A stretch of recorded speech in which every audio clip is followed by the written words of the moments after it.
मित्रों नमस्कार। स्वागत है गुरु कृपा एकेडमी में। आज का विषय है NTA net JRF 73 number code इकाई 1 विवृति। एक या दो प्रश्न विवृति से हर परीक्षा में पूछता है जब से यह नया सिलेबस बना है एनटीए नेट का। चलिए ज़्यादा वक्त न लगाते हुए अपने विषय पे आते हैं। वैदिक व्याकरण में प्रयुक्त विवृति का अर्थ दो स्वरवर्णों के मध्य संधि न होना ही विवृति कहलाता है। एक मंत्र का भाग है नाभ्याम आसी दंतरिक्षम। यहाँ पर आ और आ मिल करके आ हो सकता है अर्थात दीर्घ संधि हो सकती है, लेकिन यहाँ न हो करके खंडाकार हो गया।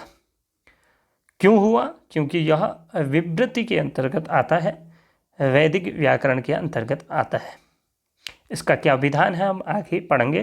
कितने प्रकार के होते हैं वह भी हम पढ़ने का प्रयास करेंगे। विवृति 4 प्रकार की होती है। एक तो पिपीलिका विवृति, पाकवती, वत्सानुसारिणी और वत्सानुसृजिता या वत्सानुसंसृता। यह 2 भेद प्राप्त होते हैं। तो यह 4 प्रकार की पाई जाती है। जानते हैं कहाँ क्या होता है। सा विवृतिर्बुधिर्गेया स एवेति च पश्यति ऐसा चतुर्धा विज्ञेया प्रथमा तु पिपीलिका परा पाकवती चैव तथा वत्सानुसारिणी वत्सानुत्सृजिता चैव चतस्तथा विवृतयः पिपीलिकाद्यन्त दीर्घ नाभ्याम आशी दंतरिक्षम द्वितीया तु भया ह्रस्वा विन इंद्र दर्शनम तृतीया चोदिता दीर्घा ताशेति निदर्शनम अंते चतुर्थी दीर्घा शातान आवढ़ मश्विना। इस प्रकार से ये चारों की व्याख्या की गई है। इसका हम अधिक व्याख्या आगे करेंगे। इसके बाद बात करेंगे सबसे पहले पिपीलिका विवृति के विषय में। पिपीलिका जो विवृति है वह जो विवृति है इसमें पिपीलिका आद्यंत दीर्घ, इसमें दोनों जो है दीर्घ होता है, पहला और दूसरा। जैसे ई और ई मिलकर के बड़ी हो जाता है, लौकिक संस्कृत में दीर्घ संधि हो जाएगी यहाँ। लेकिन यहाँ संधि न हो करके इसके स्थान पर कुछ और आएगा, वहीं जो है पिपीलिका विवृति कहलाती है। वैदिक उदाहरण में उदाहरण इस प्रकार से देते हैं। नाभ्या, एक है नाभ्या, आ की मात्रा है, आशी दंत। इस प्रकार इसमें आ मिलकर के क्या हो जाना चाहिए था, एक आ हो जाना चाहिए था, अर्थात या की जो मात्रा है वह अवशेष रहती, यह आ समाप्त हो जाता। लेकिन यहाँ ऐसा न हो करके क्या हुआ, नाभ्या भी मतलब रहा ही, आशी दंतरिक्षम भी रहा ही, और भी एक क्या आ गया, खंडाकार आ गया। तो यह जो विवृति है यही पिपीलिका विवृति कहलाती है।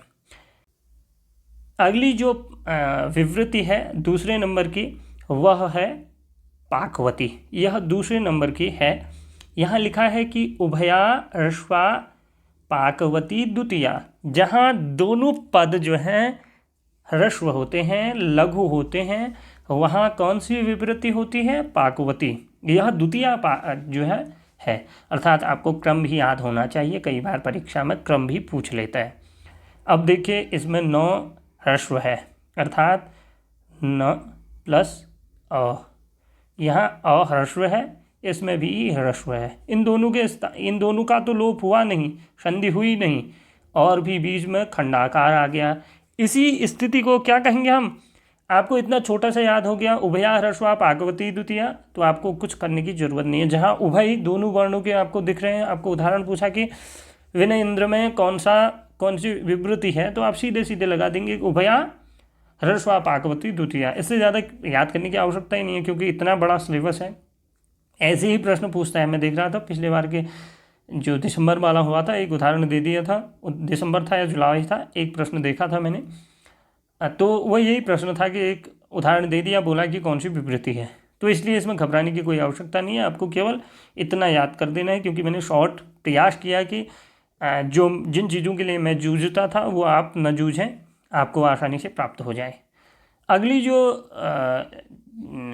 जो विवृत्ति है वह है तीसरी, वत्सानुसारणी। आपको क्रम भी याद हो जाना चाहिए, वैसे तो 4 ही हैं, क्या याद करने हैं इनको। तीसरा जो है वत्सानुसारणी, यहाँ आदि हमेशा जो है दीर्घ होता है, इसे वत्सानुसारणी कहती हैं। आदि अर्थात पहला जो वर्ण है उसमें दीर्घ होगा, दूसरा दीर्घ नहीं होगा, क्योंकि दीर्घ होगा तो वो पाकवती हो जाएगा। तो पहला दीर्घ होगा, दूसरा हमेशा ह्रस्व होगा, ऐसा भी नहीं कहा, लेकिन ह्रस्व होगा, क्योंकि नहीं होगा तो फिर पिपीलिका विवृति हो जाएगी। तो यहाँ भी कोई याद करने की आवश्यकता नहीं है। वत्सानुसारणी में जो आदि वर्ण है वह दीर्घ होगा, पहला वर्ण दीर्घ, दूसरा ह्रस्व। तो इसका उदाहरण है ताश्य, ताश्य। तो यह हमने 3 देखे। चौथा अंतिम देखते हैं, वत्सानुसंस्कृता, जहाँ हमेशा अंतिम दीर्घ होता है। तो आपको याद हो गए एक हिसाब से, क्योंकि इसमें इतना उलझाने की आवश्यकता नहीं है, इसीलिए मैंने सामान्य जितने भी शास्त्र में उदाहरण थे वो उदाहरण लिए और आपको बताने का प्रयास किया। वत्सानुसंस्कृता में हमेशा जो दूसरा पद होता है वहाँ पहला अक्षर जो होता है वह दीर्घ होता है, मैंने आपको टिक करके भी दिखा दिया, और उसके स्थान पर खंडाकार हो जाता है, वह भी आप देख रहे हैं। इस प्रकार हमने जाना, यह लगभग 1 या 2 नंबर में जो भी आएगा आपके यह पक्का हो गया, क्योंकि इसके अलावा तो आपको कुछ पूछेगा नहीं। इससे संबंधित विवृत्तियाँ 4 होती हैं, आपको पता ही है, क्रम से आपको पता होना चाहिए, इनके उदाहरण पता होना चाहिए। अगर आप पूर्व में मैंने जो उदाहरण प्रस्तुत किया वह भी आपने याद कर लिया, यह जो श्लोक है यह भी याद कर लिया, तो आपका काम हो जाएगा। यहाँ कहाँ लिखा है तो मैं दिखाता हूँ आपको। यहाँ कह रहे हैं आद्य अंत दीर्घ। सबसे पहले हम देखते हैं पिपीलिका विवृति। पिपीलिका विवृति में क्या कह रहे हैं, आद्य अंत दीर्घ, नाभ्यामाशी दंत। द्वितीया तु उभया ह्रस्व, तु उभया ह्रस्व, दोनों उभय जो हैं क्या होते हैं, ह्रस्व होते हैं। तृतीया चोदिता दीर्घा, उदित दीर्घ पूर्व दीर्घ होता है। और चतुर्था दीर्घाशात, इसमें अंतिम जो है दीर्घ होता है, जैसे यहाँ आ, और इसमें पहला दीर्घ होता है। तो यह आपको श्लोक याद हो गया तब भी आप काम चला सकते हैं, इसके अलावा कोई ऐसी बात नहीं है जो इसमें ऐसा पूछ लेगा कोई। आपने यह YouTube चैनल में आपने यह वीडियो देखी, इसके लिए धन्यवाद। आपने यह वीडियो देखी। अगर आप ये नोट्स चाहते हैं तो गुरु कृपा एकेडमी टेलीग्राम ज्वाइन कर लीजिए और इस YouTube चैनल को सब्सक्राइब कर लीजिए, जिससे आपको बार बार देखना न पड़े। आपको जब भी इसमें वीडियो आए तो आपको नोटिफिकेशन मिल जाए कि आप इसमें वीडियो आ चुकी है, और ऐसे ही बने रहिए। नमस्कार।